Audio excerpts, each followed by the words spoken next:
તારીખ 1/3/2026 રોજ મહેરબાન નાયબ વન સંરક્ષક છોટાઉદેપુર શ્રી આરબી સોલંકી સાહેબ તથા એસીએમ જે કે સોલંકી સાહેબને મળેલી બાતમીના આધારે નસવાડી રેન્જ સ્ટાફને તાત્કાલિક જાણ કરી અને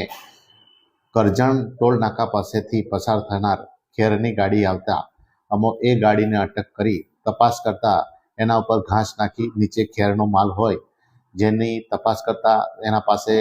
પાસ પરમિશન માંગતા કોઈ પણ જાતની પાસ પરમિશન રજૂ કરેલ ન હોય, જેથી અમો એનો ગુનો નોંધી તાત્કાલિક એ વાહન અને ડ્રાઈવરનો કબજો લઈ નસવાડી રેન્જ ખાતે લાવેલ છે.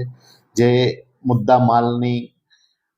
વજન કરાવતા 20 ટન જેટલો ખેરનો મુદ્દામાલ મળેલ છે, જેની અંદાજિત કિંમત 15 લાખ રૂપિયા અને ગાડી 16 ટાયરની જેની અંદાજિત કિંમત 20 લાખ રૂપિયા, આમ કુલ મળી 35 લાખ રૂપિયાનો મુદ્દામાલ નસવાડી રેન્જ દ્વારા કબજે કરવામાં આવેલ છે.